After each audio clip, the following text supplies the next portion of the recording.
చిత్తశుద్ధిని చేకూర్చు సేవ కొరకు, చిత్తశుద్ధిని చేకూర్చు సేవ కొరకు అంకితము చేసి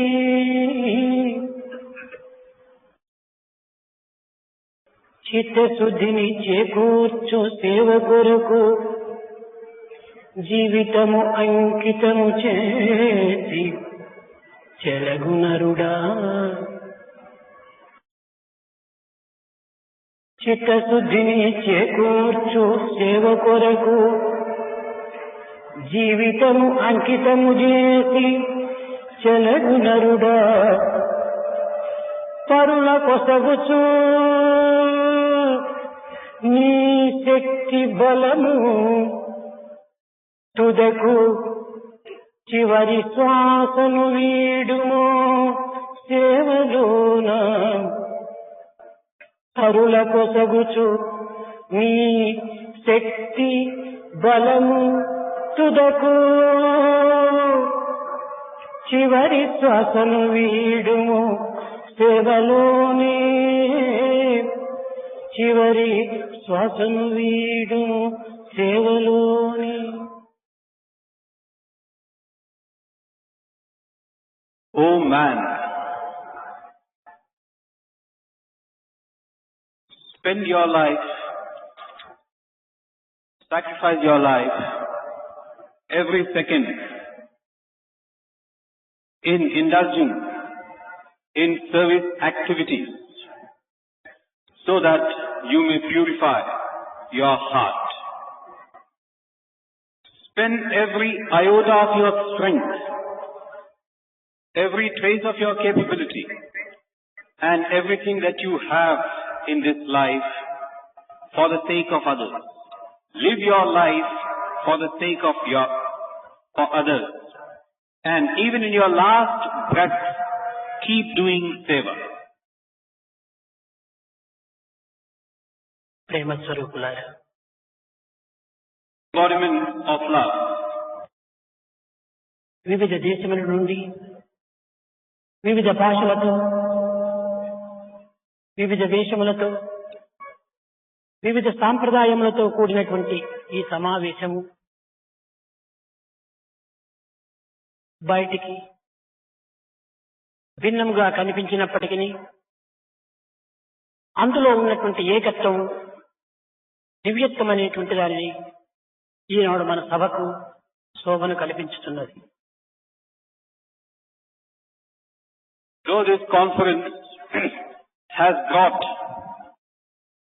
to one common place people from different countries, speaking different languages, sporting different costumes, and having different cultural backgrounds and traditions, externally, yes, there is this varied diversity.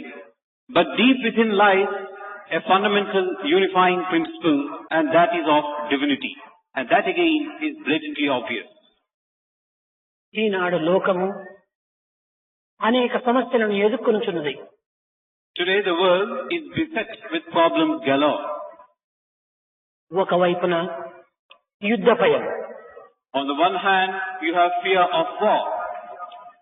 మరొక వైపున కరువు కాటుకాల భయం. On the other, you are gripped from fear of drought and scarcity. ఇంకొక వైపున స్వార్థపరత్వము. And on yet another front, you have this selfishness. మరొక వైపున అధికార దాహము. And from yet another side, you see this craze for power. ఇంకొక వైపున మానవుని యొక్క దివ్యత్వమును కోల్పోయి కేవలము ఒక రాక్షసత్వంగా ప్రకటించేటువంటి యొక్క అల్లకల్లోలములు మరొక వైపున. And from yet another direction, you have this tendency for man to forget his innate divinity and assume devilish qualities and become a demon in human ప్రాంతీయ form. దురభిమానములు మరొక వైపున. And then you have ideas like regional chauvinism. ఆర్థిక సమస్యలు ఇంకొక వైపున. Then you have problems of finance and money. కులమత భేదములు మరొక వైపున. Distinctions based on caste and creed and religion. విద్యార్థుల అల్లకల్లోలములు మరొక వైపున. Education brought about by the younger generation. ఒకటేమిటి, సహస్రాధిక సమస్యలతో సతమతమైపోతున్నాడు మానవుడు. Why talk of this like this? There are any number of problems confronting man. ఈ లోకంలో ఏ పదార్థము చూసినా, ఏ విషయము చూసినా భయాన్వితమే గల్వించుతున్నది.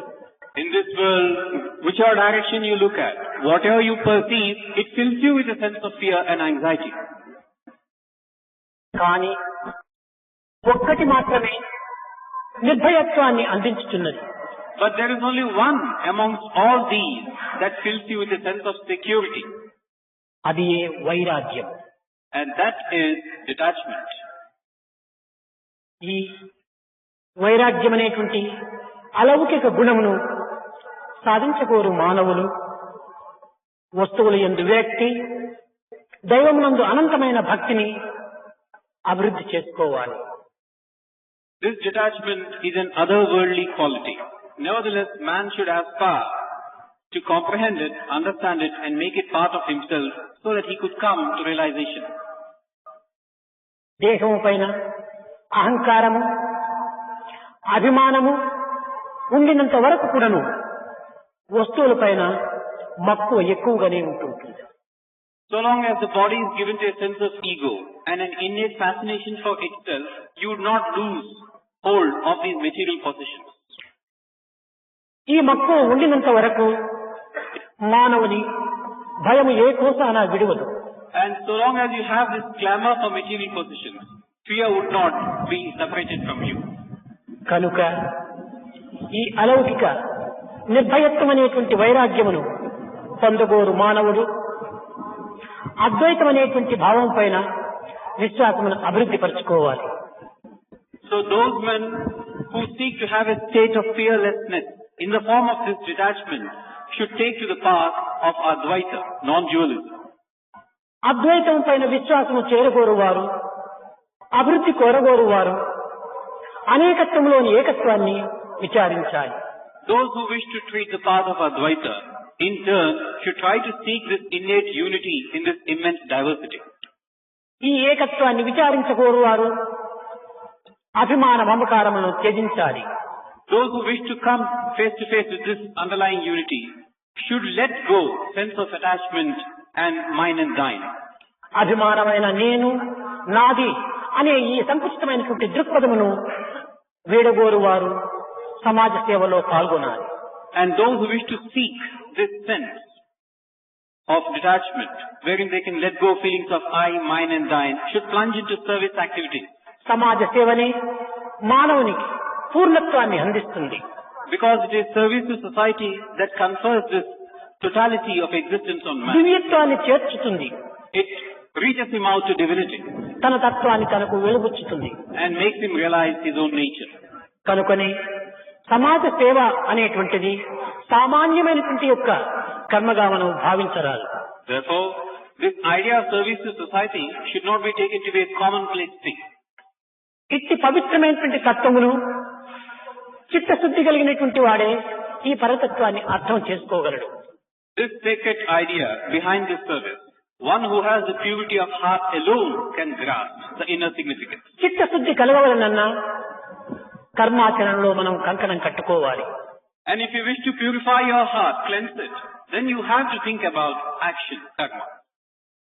ఈనాడు మనం ఎట్టి కర్మను చేతుమో రేపు అట్టి సంస్కారం అనుభవించడానికి అధికారులమవుతాం.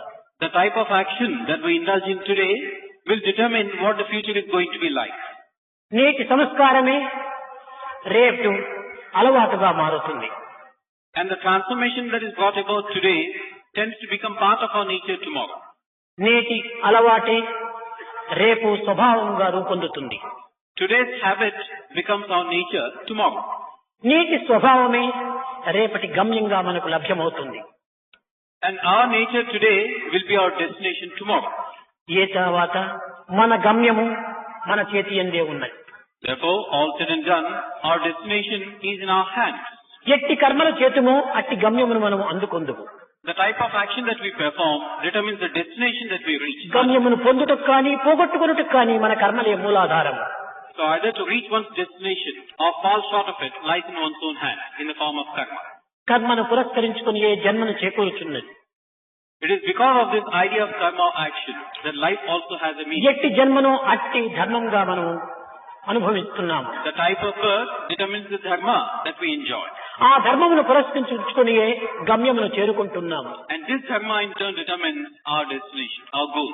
కర్మ, జన్మ, ధర్మ, గమ్యముల యొక్క తత్వము మానవుని యొక్క హస్తగతమై ఉన్నది. Therefore, these ideas of karma, birth, life and the destination are very much within one's reach. అయితే ఈ కర్మల ఎందుకుడను కొన్ని ఉతూలనము అనేటువంటి కర్మలు కూడా ఉంటున్నాయి. ఊతులము. But again in these actions of karma, there is a concept called utula. ఊతులం. Utulam. ఊతులమనగా సంస్కృత పదములో ఆత్మతత్వమును అనుభవించినటువంటి వాడు అని అర్థం. What this word utulam in Sanskrit means is one who has experienced this state of Atma. అంతేకాక కర్మ యొక్క వాసనము అని కూడాను దీనికి మరొక అర్థము. There is yet another meaning attached to it. The thing that you associate with karma or action. కర్మ వాసన వల్లనే మనకు జన్మలు లభిస్తున్నదనేటువంటి సత్యాన్ని భాగవతమునందు 7వ అధ్యాయములో ప్రహ్లాద చరిత్రయందు చక్కగా నిరూపిస్తూ వచ్చింది. In the Bhagavata, in the 7th episode, in Prahlad Charitra, we have this concept that the action that tends to determine one's birth. అయితే వైకుంఠవాసుడైనటువంటి విష్ణు సందర్శనమును అనుభవించుకుంటున్నటువంటి జయ విజయులు రాక్షసులుగా పుట్టుటకు ఏమి కారణం? Now, these two people, Jaya and Vijaya, who were guarding the entrance to the heavenly abode of the Lord, they had to be born as demons. What could be the reason for this? మహనీయుల యొక్క ఆజ్ఞలను తిరస్కరించి అహంకారులై వారిని మహనీయులను బాధ పెట్టడం చేతనే ఈ విధమైనటువంటి యొక్క రాక్షసత్వమును అనుభవించడానికి ఒక కారణం ఏర్పడినది. The reason why they had to assume the forms of demon was they went against the law and the injunction of the godly and the saintly ones and incurred their wrath. వైకుంఠవాసులైనటువంటి ఈ జయ విజయులు రాక్షస జన్మను అనుభవించడానికి కారణం ఏమిటి? Therefore, these Jaya and Vijaya, who were once residing in the heaven Vaikuntha, why should they have been born as Rakshasas or demons? తమ యొక్క అహంకార చర్యలే దీనికి మూల కారణం. The primary cause being their own sense of ego, actions prompted by తాము ego. చేసుకున్నటువంటి కర్మలే తాము ఈ జన్మను అనుభవించడానికి ఒక ఆధారమైనది. Therefore, their very actions determined the type of birth they had. రాక్షస వంశం నందు జన్మించినటువంటి ప్రహ్లాదుడు మహనీయుల యొక్క వాక్యములను శిరస వహించి ఆచరణ యందు ఉంచి ఆనందాన్ని అనుభవించటం చేతని రాక్షస జన్ముడు అయినప్పటికీ ప్రహ్లాదుడు దైవత్వాన్ని పొందగలుగుతున్నాడు. As against this Prahlada, who was very much part and parcel of the demonic clan, having been born of a Rakshasa or a demon, followed and obeyed the injunctions of the elders. శిరస వహించి దానిని ఆచరించి కర్మల యందు తాను ఆనందించినటువంటి వ్యక్తులకే దివ్యత్వం ప్రాప్తించి తద్వారా మానవత్వాన్ని సార్థకం చేసుకోగలుగుతున్నాడు. He obeyed and followed the injunctions of the elders, thereby he led a life full of godliness and saintliness. This is given to everyone who follows his path. కనుక మానవత్వం అనేటువంటిది మంచి చెడ్డలకు మూల కారణమును కర్మలుగా మనం భావించాలి. So for whatever you experience in the form of good or bad, it's your actions alone that are responsible. కొన్ని విషయముల యందు మానవుడు ఇంద్రియ నిగ్రహం నిమిత్తమై అనేక చర్యలను చేస్తున్నాడు. Now man also at times, for the sake of curbing his senses, indulges in actions. ఇందులో ఏ దీనిని తాను పూర్తిగా అనుభవించి తాను ఆనందిస్తున్నాడు అనేటువంటి ఒక సత్యాన్ని గుర్తించుకోలేకపోతున్నాడు. But he does not understand that he is immersed totally and that he is securing fully the experience of his action. కార్యరూపమైనటువంటి స్వభావములు ఈ ప్రపంచమునందు ఏమాత్రం కూడాను ఏ వ్యక్తి అయినా కూడాను విసర్జించుటకు వీలు కాదు. It is not possible for anyone in this world to discard this idea of doing something. అట్టి పరిస్థితుల యందు మానవుడు తాను అనుభవించినటువంటిది ఏమిటి అనేటువంటి విషయాన్ని మొట్టమొదట అర్థం చేస్తుంది. This being the case, everyone should ask the question, what is it that we should do first and foremost? అనేకత్వంలోని ఏకత్వాన్ని మనము గుర్తించడానికి కొన్ని ప్రయత్నములు మనం చేయాలి. In order that we may see this unity in this immense diversity, we should attempt to undertake a few tasks, actions first. అట్టి పరిస్థితులు ఎందే మానవత్వము సార్థకం నొందుతుంది. Only under such circumstances does one sanctify one's existence. నిస్వార్థమైనటువంటి సేవ చిన్నది అయినప్పటికీ అది ఎంతయో లాభదాయకంగా ఉంటుంటుంది. A selfless act, however insignificant it could be, could bring to you untold benefits. కోమల హృదయము లేక, త్యాగభావము లేక, సహనతత్వము లేక ఆచరించేటువంటి సర్వ కర్మలు కూడాను కేవలం ఆడంబరమనే ధరిస్తుంది. Not possessing a tender heart and devoid of feelings of sacrifice, tolerance and forbearance, whatever you might do, high and lofty, would have no meaning. సానుభూతితో ఆచరించినటువంటి కర్మలే స్నేహాన్ని చేకూరుస్తుంది. What little you do, if it is motivated by a sense of sympathy, brings to you friendship. మానవత్వంలో ఒక స్నేహతత్వం అనేటువంటిది ఒక ఆధారమైనటువంటి యొక్క మార్గం. In one's life here, this idea of friendship is an important one. కలిసి జీవించినప్పుడే కలుగును మోక్షం అన్నారు. Only when you live together do you get moksha or liberation, it has been said. వేదమునందు సహనావతు సహనౌ భవంతు సహవీర్యం కరవావహై సహనావతు సహనౌ గుణస్తు సహవీర్యం కరవావహై. దీని యొక్క అంతరార్థం ఏమిటి? సహనావతు అనగా మనం కలిసి పని చేస్తాం. In the Vedic injunction, there is this stated that together we shall do something. కలిసి పోరాడుదాం. Together we shall fight. కలిసి జీవిస్తాం. Together we shall live. ఇది దీని యొక్క అంతరార్థము. This is the inner significance of this Vedic ప్రాచీన injunction. కాలము నుండి వేదము కేవలము ఒక భిన్నత్వంగా అభివృద్ధిని గావించి దాని యందు కేవలము ద్వేషములను పెంచి ఏకత్వాన్ని విస్మరించి ప్రచారము సలుపుతున్నదనేటువంటిది ఒక దుర్వార్త. There is this mistaken impression all around that right from ancient times, the Vedas have assumed different contradictory forms, thereby leading mankind on paths of division and differentiation. వేదము చాలా విశాలమైనటువంటిది, This is not the case. Vedas, అనంతమైనటువంటిది. they are limitless, they are very దీని broad. అంతరార్థం అనేటువంటిది కేవలము పరిపూర్ణత్వంతో ఉండినటువంటిది. The inner significance is full. It will give you a total picture. భేదములు ఇందులో ఏమాత్రం కూడా కానరావు. There is no place in the Vedas for division and differentiation. కనుకనే పురుష సూక్తమునందు సహస్రశీర్ష పురుష సహస్రాక్ష సహస్రపాద్ అన్నారు. అనగా మానవుని యొక్క సమూహమే ప్రధానమైనటువంటి దైవ స్వరూపం అని కూడాను నిరూపిస్తూ వచ్చింది వేదం.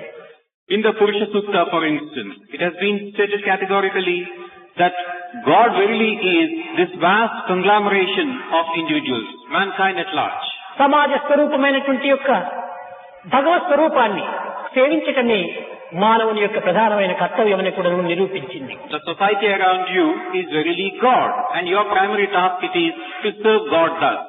కనుక సమాజ సేవ అనేటువంటిది చాలా దైవ సేవగా మనం విశ్వసించాలి. Therefore, service to society is verily service to God. This is what we should feel. And అయితే ఈనాటి మానవుడు ఇట్టి పవిత్రమైనటువంటి అర్థమును గుర్తించుకొనలేక కేవలం సంకుచితమైనటువంటి భావములతో తన జీవితాన్ని కొంతవరకు వ్యర్థం గావించుకుంటున్నాడు.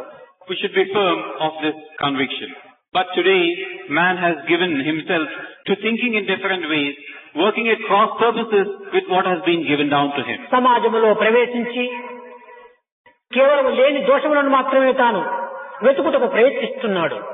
He is part and parcel of the society, but the faults which are not there, he tends to go out of his way to seek them out. మానవులు ఎందున్నటువంటి దుర్గుణములలో దుష్టభావం అనేటువంటిది పరదోషమును చూపటమే. Out of all the qualities that one has, The most wicked is to look for shortcomings in others. తన యందున్నటువంటి దోషమును గుర్తించుకొనక పరులలో లేనిటువంటి దోషములను సృష్టించి తద్వారా తాను ఆనందించుటకు ప్రయత్నిస్తున్నాడు. You tend to ignore your own faults. You try to seek faults in others and you try to deride and put them down. అందుకే క్రైస్తవుడును చెప్పాడు ఒక తూరి, అయ్యా నీ కంటిలో ఉన్నటువంటి దూలమును నీవు తీసుకో, పరుల కంటి ఎందున్నటువంటి యొక్క అణువును మాత్రమే ఎందుకు నీవు అభివృద్ధి చేస్తావన్నాడు. That's why it was in this context that Jesus Christ once said, "Oh man, you first try and remove what is contained in your eye. Why do you go out of your way to look for that insignificant thing in the other person's eye?" Vemana కూడాను తప్పులెన్ను వారు తమ తప్పులెరుగరు అన్నాడు. Even Vemana said, one who wants to seek fault in others does not think about the faults that he himself has. పరుల తప్పును కొంతవరకును బయట పెట్టదలుచుకున్నటువంటి వ్యక్తి తన తప్పును తాను ముందు గుర్తించాలి. If you wish to point out the shortcomings of others, first of all recognize your own shortcomings. తనలో తప్పులు లేనటువంటి వ్యక్తి మాత్రమే పరుల తప్పులను మాత్రం చూడటకు అధికారి అవుతాడు. One who is free from his own shortcomings has a right to look at the faults of others. కనుక ఇది ఒక పెద్ద దుర్గుణము. So this is an evil tendency. మన సంస్థలలో పరుల దోషములను ఏమాత్రం కూడా పరికించకుండా చూచేటువంటి ప్రయత్నములకు మనం ముందంజ వేయాలి. In our organization, we should strive to see that we do not look to the faults and shortcomings of others. దాబుసరి అంటారు భక్తులను చూచి. Now when you look at devotees, you think about exhibitionism. షోకిల్లా అంటాడు మంచి దుస్తులను వేసుకుంటే. Now if a devotee sports a good dress, you say he's a showman. మౌనంగా ఉంటే ఇతను కేవలము ఒక తెలివి తక్కువ వాడంటారు. Likewise, if a person remains silent, you say he's devoid of any intelligence. మాట్లాడితే ఇది వాగుడు నోరు అంటారు. Whereas if a person indulges in talking, you say he's a chatterbox. అన్నింటి ఎందుకును దోషములు చూచటము దుష్టుల యొక్క లక్షణం. So it is given to the evil ones to look for faults for everything and in everything. కనుక దోషములు వెతుకుట దుష్టుల లక్షణమైతే చెప్పులు వెతుకుట కుక్క లక్షణంగా ఉంటుంటాది. That's why it is said, if it is the lot of this evil-minded one to seek faults of others, it is the nature of a dog to look for slippers. ఇలాంటి దుర్గుణము మానవుని యొక్క హృదయములో ప్రవేశించిన మానవుని మనస్సుని మరిపింపచేస్తుంది. Once such an evil trait enters man, his mind itself gets evil. చెట్టుకు అరులుకున్నటువంటి తీగ చెట్టునే మరుగుపరుస్తుంది.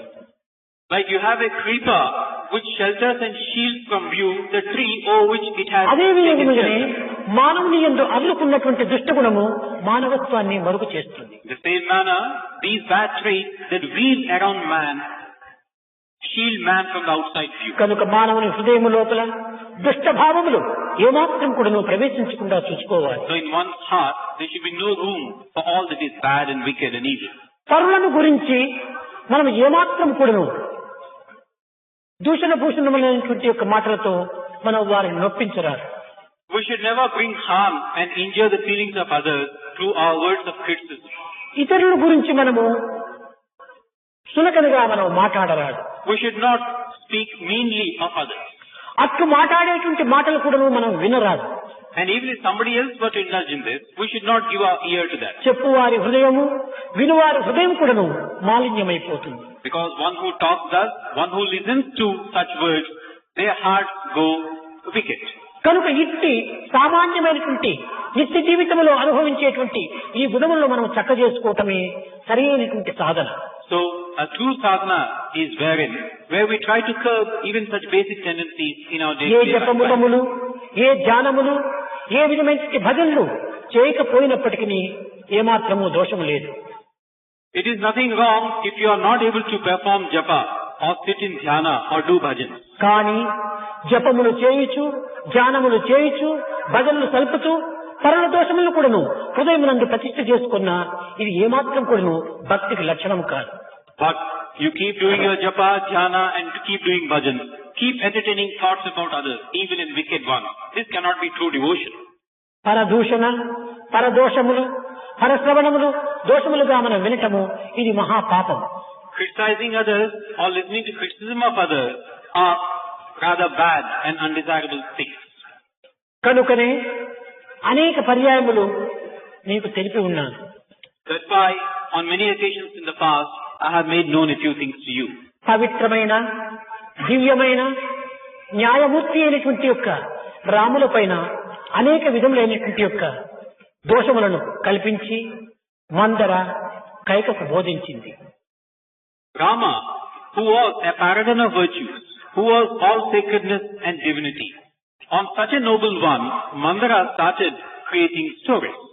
దానిని వినినటువంటి కైక కానీ చెప్పినటువంటి మందర కానీ ఏ విధమైనటువంటి స్థితిని అందుకున్నారు?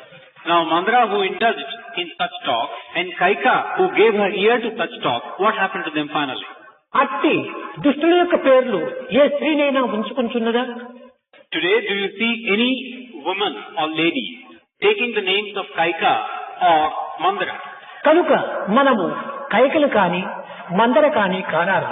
So we should never become either Kaika or Mandara. దుష్టులైనటువంటి కౌరవులు ధర్మమూర్తులైనటువంటి పాండవులను నిరంతరం కూడా వారి దోషములను వారి లోపములని అభివృద్ధి పరుచుకుంటూ వారిని అధోగతి పాలు చేయాలని సంకల్పించుకుంటూ వచ్చారు. Likewise, the evil and wicked Kauravas, all the time, all their energies were spent in deriding and decrying and criticizing the noble and the idealistic Pandavas. కానీ కట్టకడపటికి కౌరవుల యొక్క పరిస్థితి ఏ గతి బాలేదు. In the end, what became of the Kauravas? అట్టి కౌరవుల యొక్క పేర్లు ఏ యొక్క మగవారైనా పెట్టుకుంటున్నారా? So the names of these Kauravas, does any man today wish to have his being named after any of the Kauravas? కనుక లోకములో మనకు ఆదర్శవంతమైనటువంటి యొక్క వ్యక్తుల తత్వాన్ని కొంతవరకు గుర్తించి తద్వారా మన దివ్యత్వానికి అడ్డు తగిలినటువంటి మార్గములను మనము అనుసరించటమే నిజమైనటువంటి సాధన. So in this existence, in this worldly existence of ours, we have any number of examples which bring home to us these home truths. We should పవిత్రమైనటువంటి పరతత్వము ఎట్టి స్వార్థముతోన ఉండదు. Now that which lies beyond divinity has no selfishness whatsoever. ఇటువంటి స్వార్థరహితమైనటువంటి యొక్క దైవత్వాన్ని అనేక విధములుగా మనము కల్పించుకుని దానిని పెడార్థములుగా పెంచి అనర్థములతో మనం అనుభవించి దివ్యత్వాన్ని మరుగు చేసుకుంటున్నాం. Now this divinity which has no trace of selfishness whatsoever and which is all selflessness, we do not understand its nature. We cannot comprehend it, and in the process we tend to lose track of our own lives. తన ఫలములు తాను తినవు చెట్లు. A tree, it is said, does not eat its own fruit. ఎవరి కోసము? పరుల కోసమే ఈ చెట్లు ఫలములను అందించుతున్నవి. For whose sake then do you have these fruit and flowers? గోవులు తన క్షీరమును తాము భక్షించవు. Similarly, the cow does not drink of its own milk. ఇవి పరుల కోసమే అందిస్తూ వచ్చున్నాయి. The milk is for the sake of others. నదులు తమ జలములను తాము ఆరగించవు. Likewise, the river does not drink of its own water. ఇవి పరుల నిమిత్తమే ప్రవహించుచున్నవి. This river water flows for the benefit and sake of others. చెట్టు నిండా పండ్లు ఉండినప్పటికీ చెట్టు ఏ విధంగా ఆరగించదో, Now, the tree may be laden with fruit, but the tree does not eat. నది నిండా జలము ఉండినప్పటికీ నది ఏ విధంగా గ్రోలదో, The river might be overflowing with water, but the river does not partake of it.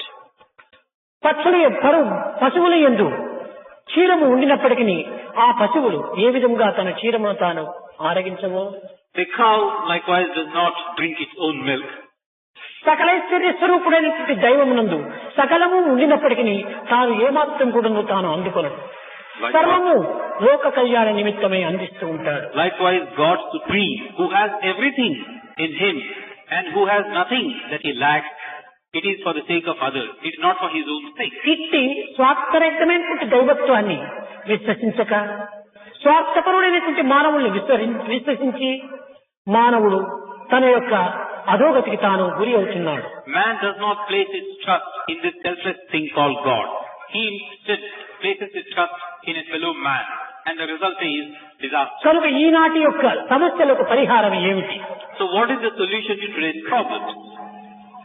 సద్భావంతో ఉండు, సత్కర్మలు ఆచరించు, Think good and act good. ఇతిహాస పురాణముల యొక్క నైతికత ఈ ఒక్క పదమునందే ఇమిడి ఉంటున్నది. The very quintessence of all the Puranas and the Shastras is contained in these words. ఈ నైతికత సత్శీలమును అనుసరిస్తూ వస్తున్నది. And this in turn confers on you good and noble traits. దయ, కరుణ, సహనములే ఈ యొక్క సత్శీలమునకు కార్యరూపములు. And this innate goodness can be shown up in the form of mercy, compassion, forbearance. ఇట్టి సత్శీలమును ప్రతి వ్యక్తి కూడాను అందుకొని అనుభవించడానికి ప్రయత్నించాలి. And these qualities every person should aspire to make safe and secure. శీలమే ప్రాణమనేటువంటి సత్యాన్ని గుర్తించాలి. Character is our very life breath, life. ఇలాంటి తత్వాన్ని మనం ఈనాడు అభివృద్ధి పరచాలి. This is the idea that we should set before ourselves. ఈ ప్రపంచంలో వ్యాపించినటువంటి సమస్త సమస్యలకు కూడాను పరిహారము ఒక్క పరిపూర్ణమైనటువంటి స్వార్థరహితమైనటువంటి ప్రేమ మాత్రమే. The one solution to all the problems visiting man today in this world is he should become selfless. ప్రేమ లేకపోవటం చేతనే ప్రపంచము ఇన్ని విధములైనటువంటి సమస్యలను ఎదుర్కొంటున్నది. Then again, there is no trace of love anywhere. That is another cause for these problems. కనుక మనిషికి మధ్య అనేక అసూయ ద్వేషములు పెరిగిపోతున్నవి. Between one individual and another, there are these tendencies like hatred and jealousy. ప్రేమ ఏమాత్రం కూడాను ఏ కుశలందు కూడాను కనిపించట్లేదు. You cannot come face to face with even an iota or trace of love. ప్రేమతత్వాన్ని ఈనాడు మనం పెంచాలి. It is this idea of love that should be furthered. సర్వ సమస్యలకు కూడాను పరిహారమునకు ఈ ప్రేమ ఒక్కటి మాత్రమే శరణ్యం. The solution to all these problems is love and love alone. ప్రేమనే ప్రధానమైన దైవం. Love is God. ప్రేమ లేని హృదయము చీకటి మందిరము. A heart devoid of love is a temple of darkness. కనుకనే ఇట్టి అంధకారమునందు మానవుడు బద్ధుడై తన యొక్క స్వరూపాన్ని తాను విస్మరించి దైవత్వాన్ని ఏమాత్రము చింతించక స్వార్థపరుడై మదోన్మత్తుడై ద్వేషమును కలిగించుకొని తన యొక్క జీవితముని కోల్పోతున్నాడు. Man has bound himself thus in this temple of darkness. He has lost his way. He has become selfish. He has poisoned himself and he has removed himself from God. తాత్కాలికమైనటువంటి సుఖములకు తాత్కాలికమైనటువంటి ఫలములకు తాను అరులు సాచుచున్నాడు. He runs after fleeting pleasures and fleeting sources of joy. తద్వారా నేను ఇంద్రియ నిగ్రహమునకు పాల్పడుతున్నానని కూడాను చెప్పుకొనుచున్నాడు. And further he says that I am trying to curb my senses. ఈనాటి సాధకులు ఏదో సత్యాన్ని గుర్తించక సాధనలు చేస్తున్నట్టుగా మనకు గోచరిస్తూ ఉన్నారు. Now today's sadhakas, we know for a fact that they keep doing various things without understanding what they are doing. జపములు, ధ్యానములు, భజనలు చేయుచు పరమ భక్తుల వలె కూడాను నటిస్తున్నారు. They do japa, they do dhyana, they do bhajan, and they behave as if they are devotees, alright. కానీ ఈ సర్వ విధములైనటువంటి పవిత్ర సాధనలు ఎందుకును దమాన్ని మనం పొందాలి. ఇంద్రియ నిగ్రహాన్ని మనం నిరూపించాలి. But even as we keep doing these, the ultimate aim is to curb our senses. ఈ ఇంద్రియ నిగ్రహం అనేటువంటిది లేక మనం ఎన్ని సాధనలు చేసినప్పటికీ దీనిని మనము తగినటువంటి స్థితిని మనము పొందుకోలేము. Without this idea of sense control, there is no point in indulging in any of these other ఈ ఇంద్రియ నిగ్రహమును కనుగొన్నటువంటి వారిని ఉపనిషత్తులు సాక్షరుడు అని పిలుస్తూ వచ్చింది. One who has attained this idea of sense control, the Upanishads call him Sakshara. సాక్షర అనగా ఇంద్రియ నిగ్రహుడు అని అర్థం. This word Sakshara is one who has controlled his senses. దీనిని దమ అని పిలుస్తూ వచ్చారు. This is also called Dhamma. దమను పొందినటువంటి వ్యక్తి నిజమైనటువంటి దైవత్వాన్ని పొందగలడు. And one who has got this Dhamma for himself can attain Godhead. కానీ ఈ దమకు మనం ఈనాడు విరుద్ధంగా మనం ప్రవర్తిస్తున్నాము. But we are going against this idea of Dhamma today. దమ ఇటువైపు నుంచి చూస్తే మదం. ఈ మదముతో మనము జీవిస్తూ ఉన్నాము. Now the same word Dhamma, read from the other side, reads Mada, of pride. ఈ మదం అనేకుంటే రాక్షసత్వానికి ఒక చిహ్నము. Now this is an evil demonic quality. మదము ఉండినంత వరకు కూడా నువ్వు మాధవుణ్ణి పొందలేదు. So long as you have Mada, you can never attain Godhead. కనుక ఈ అహంకారం అనేటువంటి తత్వాన్ని మొట్టమొదట అణగదొక్కాలి. So this sense of ego should be curbed first and foremost. ఈ దమమును సాధించక ఎన్ని రకములైనటువంటి సాధనలు చేసినప్పటికీ ఇంద్రియ నిగ్రహుడు కానేరడు. Without going for this idea of Dhamma, any number of things that you might do in the form of sadhana, you will not achieve your goal. ఒక రాజ్యము మరొక రాజ్యము యొక్క హద్దులను రక్షించుటకై కొంతమంది సిపాయిలను నియమించాడు. Now, in order to safeguard the frontiers of the country, a few soldiers are positioned. ఈ సరిహద్దులను రక్షించేటువంటి యొక్క సిపాయిలు కొంతకాలము పరరాజ్యం వారిని ప్రవేశించకుండా చూస్తూ వచ్చారు. Now, these soldiers who are positioned thus were guarding the frontiers, ensuring that the enemy does not cross over the side. ఒకనాడు పరరాజ్యములకు సంబంధించినటువంటి వ్యక్తి తన రాజ్యం యొక్క హద్దుల్లో ప్రవేశించాడు. One day it so happened that people of the other country crossed over to this country. అతన్ని ఒక సిపాయి పట్టుకున్నాడు. When they were in the act of crossing over, a soldier nabbed them. పట్టుకున్న సిపాయి తన అధికారిని కూతవేశాడు. సార్ సార్ నేను దొంగను పట్టుకున్నాను అన్నాడు. Now the soldier who nabbed this trespasser thus shouted out to his superior, Sir, sir, I have caught a thief. ఆ గుడారములో ఉండినటువంటి యొక్క అధికారి వారిని ఇక్కడ తీసుకుని రా అని కూతవేశాడు. And the superior officer shouted back, bring him to my presence. ఆ పట్టుకున్న సిపాయి సార్ ఇతను అక్కడికి రానంటున్నాడు అని కొరికి కూతవేశాడు. Now the soldier who caught the thief shouted back, Sir, this man refuses to come over there. అయితే వారిని ఒక చెట్టు కట్టి నీ వచ్చి విషయాలు చెప్పుకోమన్నాడు అధికారి. Then the officer shouted back, in that case, tie him down to a tree, you come to me and let me know what has happened. అప్పుడు ఆ సిపాయి చెప్పాడు నన్ను వీడు విడిచడం లేదు సార్ అన్నాడు. And then the soldier shouted back again, Sir, this person does not let me go, he has caught me. దీనిని పట్టి చూడగా సిపాయి దొంగను పట్టాడా దొంగ సిపాయిని పట్టాడా? Now the basic question is, who has caught whom? The thief has caught the soldier or the soldier has caught the thief? కనుక ఈనాడు మన దొంగలు ఎవరంటే కామక్రోధ లోపమోహ మదమాశ్చర్యం అనేటువంటి దొంగలు. So who are the thieves of today? These 6 evil traits, kama, krodha, moham and the like.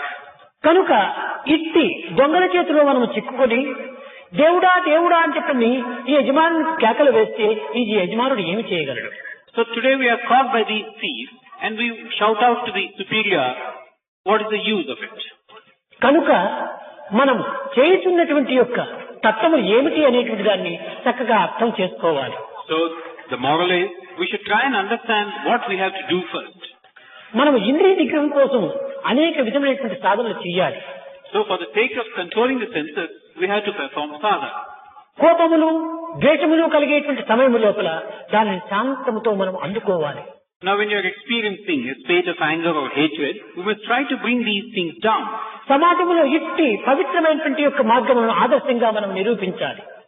And whatever we do, we must be models and ideals to those around us in society. ఎవరేమన్నా కూడా మనం సహించుకొని భరించుకొని సేవలో మనము పాల్పడాలి. Whatever the other person might say, we should forget and forgive and keep doing our thing.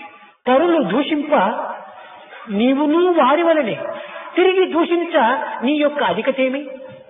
Now, when somebody criticizes you, you criticize him in return. How then are you superior to your fellow being? ఏది తప్పని నీవు ఎరిగినావో దాని చేయక ఉండుటే ధర్మపదము అన్నాడు.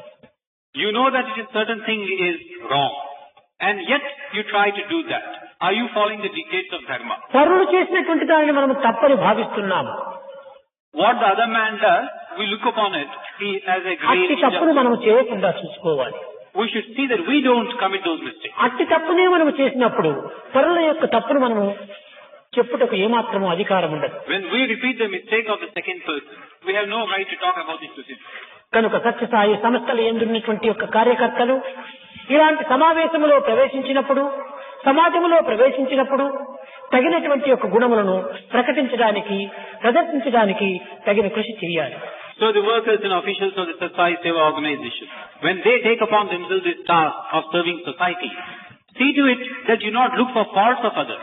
What others do by way of mistake, you do not repeat them. Sathya Sai భావములను కూడా మీరు చక్కగా అర్థం చేసుకోవటం లేదు.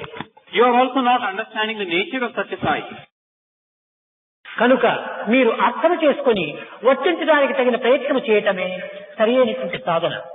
Understand this nature, what Satsai stands for, and behave accordingly. ప్రేమ స్వరూపులారా, Embodiments of love. కాలము అధికమైనది. Time has passed quite fast. మీరు చురుకు చురుకుమని సూర్యుని కిరణాలలో మీరు చుక్కిపోతున్నారు. And you are suffering these powerful rays of the sun, ఈ suffering from it. పరిస్థితుల్లో మీకు అధికంగా మాట్లాడి మీకు శ్రమ పెట్టడం నాకు ఇష్టం లేదు. When you are suffering thus in that sun, it is not proper on my part to detain you. తిరిగి సాయంకాలం మనం ముచ్చటించుకుందాం. We shall reassemble again in the evening to resume our conversation. ఇంతటితో నా ప్రసంగాన్ని విరమిస్తున్నాను. I am bringing my discourse to a close at this point. ముఖ్యంగా మనం సమస్యలను పరిహారం గావించుకోవడానికి తగినటువంటి యొక్క సూక్ష్మ మార్గాలను మనం వెతుక్కోవాలి. We should try to seek ways and means of putting an end to our problems. దానికి తగినటువంటి యొక్క కొన్ని విషయాలను కూడాను మనం సాయంకాలం చర్చించుకుందాం. So a few things pertaining to this aspect we shall discuss in the evening today.